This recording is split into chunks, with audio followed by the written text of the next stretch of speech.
the P365 AXG Legion.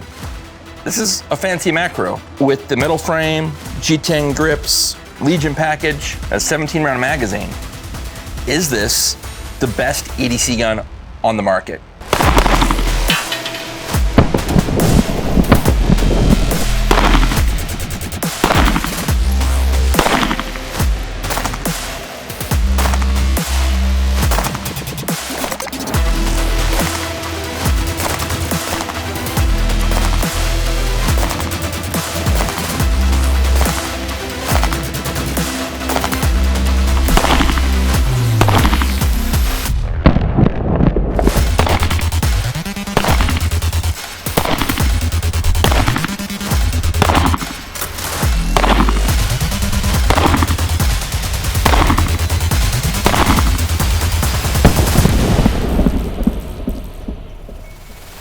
The P365 AXG Legion.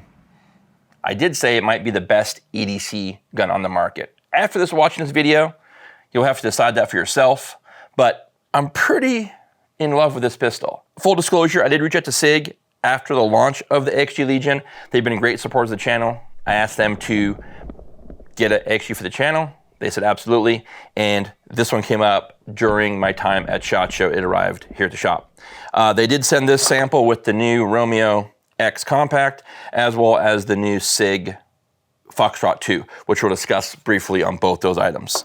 I have been running the standard polymer macro since it came out. I bought this one last year, but there's some differences between the two guns, and we'll get to that as well. Before I get too far into this review, let's talk a little bit about what we do here at RDR Gear. We're a soft goods manufacturer. We specialize in plate carriers, placards, belts, a full line of canine gear.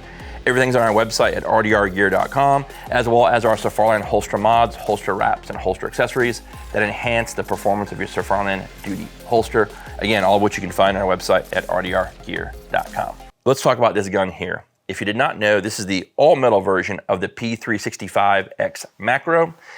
It is the two-port expansion chamber, and the only real difference on this one is it comes in the Legion trim. If you did not know what that is at home, you guys, this is basically the Legion Gray Cerakote. You've got the G10 scales, the magwell, X-ray sights, and the two-port expansion chamber.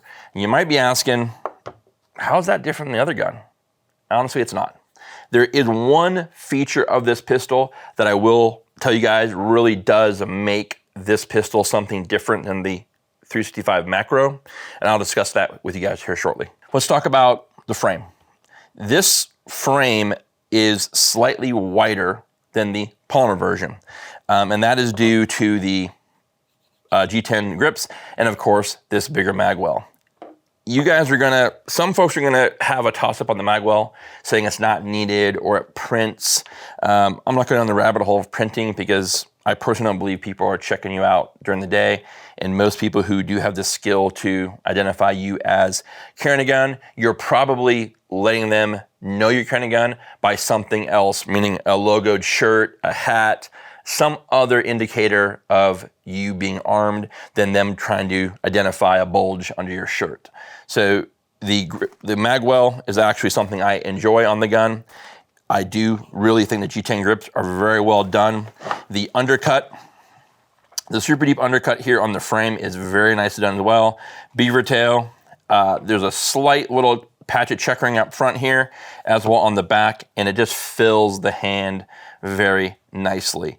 I hate to use the word girth because it makes crispy kind of cringe, but the width of the girth of the grip in the hand, it is really well done, and that is a really big feature of this pistol that makes me enjoy the AXG Legion model over the standard 365 Macro. Let's talk about, of course, the elephant in the room, the trigger. This is where one of the cons come up. This is the same trigger on the $1,200 model that you find in the $800 model. I would have thought the Legion series model would have had some type of gray guns sauce on it, some kind of an upgrade, something to distinguish it from the other model. But it is the same trigger, unfortunately, and that has not been upgraded. However, for a carry gun, this trigger is very good. When you guys see some of the footage today, I think that the 365 or the flat face triggers as a whole in the 320 series are not bad by any means. Yes, are they mushy? Absolutely. But I think once you learn how to use this trigger and you understand that mushiness and understand how to shoot that basically through reset through recoil, I don't think the trigger is as bad as people mention or write about. So again, the trigger is something that you can easily learn, because I feel if 9 out of the 10 things on this gun interest you, and the 10th is the trigger issue, that is something you can easily overcome. And I'm sure there's someone on the market today making some widgets and whatnot to make that trigger slightly better. I don't know if that's really something you should chase, but again, that's upon you guys. 1913 rail. This is a benefit because now there's no more dedicated SIG, Legion, or P365 weapon lights like the TR7 subs that were made for the 365 XLs and X's. So this is now the 1913. This is the new Foxtrot 2 weapon light. I do like the light. I haven't had much time on it. SIG did send this accessory with the pistol when it came. What I do like about this light is the switches are very clean, and for a little light, it's pretty decent. So down is momentary, one time up is constant, hit it again, it's off. So that is nice for the fact that you can splash some light wherever you want it. The beam is pretty decent, and again, one time up is constant. I don't know holster compatibility yet. The other kicker to this light, the switches are very sensitive. So if you are traveling or if it's in a range bag or something, you do want to rotate the bezel one time. You'll feel it kind of have a lockout, and now the light is off, right? So rotate it one more time again, and now you're back on again. So again, the switches are very nice, but the way they're designed, you can burn a battery quick if you're not paying attention to how it's storage in a bag or whatnot. So on the AXG Legion slide, not a whole lot of difference from the macro slide, to be honest, other than the Cerakote finish. 3.1 inch barrel. If you guys notice, this barrel is very stubby and very tiny. The barrel is not the same length of the slide because the expansion chamber is in front of the barrel. So when the slide does close, the barrel is literally at the rear of this first expansion chamber. I will say this, when expansion chamber, I did the first P320 AXG Legion, and that's on the channel already, I was skeptical that this would work, because traditionally when you look at a comp or a porting option, it's a threaded to the barrel, or the porting is barrel and slide, so gases can expand whichever way they go. I will say that there is a difference when you're shooting the expansion chamber, and that's not just me telling you. I've shot this one, the P320 AXG Legion, as well as the P226 X5 AXG Legion. They all have the expansion chamber built in, and it does work well. There is a definite reduction in muzzle rise between that and the weight of the frame. I definitely feel it does work well. Some people are going to talk about velocities on a short barrel carry gun. I don't really think you're going to have velocity issues per se on this gun. It's not like a match pistol or something. So again, I think that's just looking for a reason to trash on the expansion chamber. X-ray 3-dot sights, which I really like. Something that we learned, Christian and I did a video, a comparison video that you'll see after the launch of this one. So if you have not turned on your notification buttons, do so. It'll notify you when we do launch the versus video. We did do a P320 AXG Legion versus a P320 macro, one iron sight gun, one red dot gun, and that'll be coming up in the future, but it'll give you some true organic comparison between the two pistols. The X-ray sights, we did find they have a little bit of difference in low light.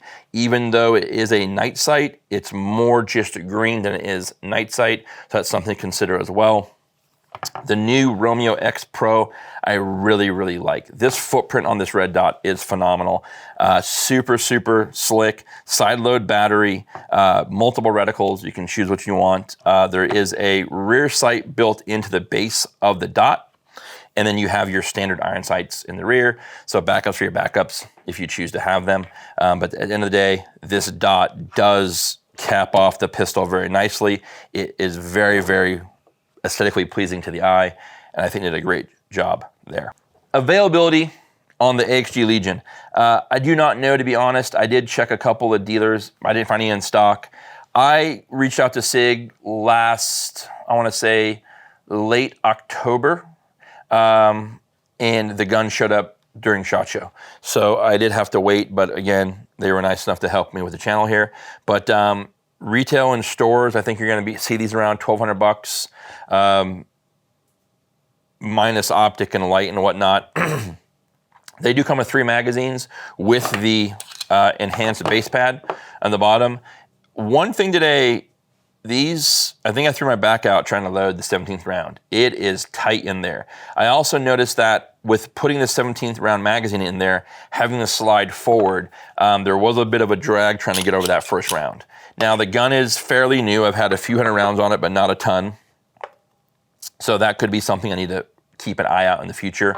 As I mentioned, you get the aluminum base pads with the Legion logo on the bottom there. You get 3 of these in the package. So as you guys start shopping, it's probably gonna be something you're gonna have special order, or have the homies at the gun shop keep an eye out for you to get one.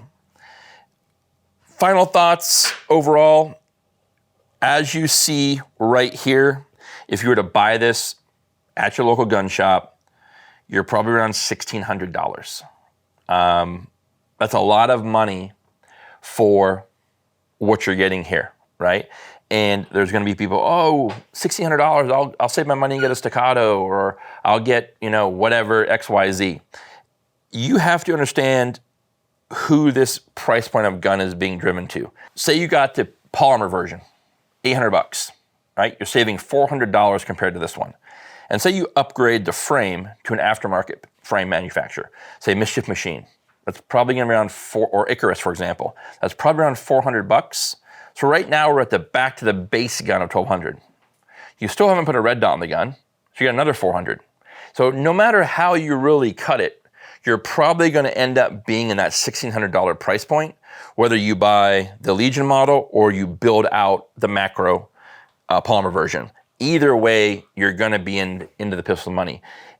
The fact that they have 17-round magazines, all steel construction, red dot ready, the guns shoot well, the expansion chamber does work.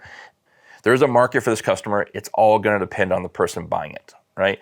And I feel this is that kind of gun for, not so much I want to say a boomer, but somebody who's maybe not into the polymer frame pistols and they just feel more comfortable buying a metal frame gun, because this thing, it fits very well in the hand. Outside the way it is, it fits into any small off-body bag. It is a good shooting pistol with a lot of very good features. And one of them, like I mentioned earlier, is capacity, is king as always. Red dot option, drops around the gun, no place needed. Weapon light, the Foxtrot 2, I need more time on that before I would say go buy that one. But you can run the 1913 TR7 sub on here or the TR7A. There's a lot of options on lights, and some of you guys aren't even gonna use a weapon light. So again, weigh that option for yourself. Holsters are plentiful across the board, all manufacturers. If this is the jam for you, so be it. That's all I got for you guys today on the P365 AXG Legion. Again, shout out to SIG for supporting the channel. We appreciate all you do for us. Until next time, be well, take care.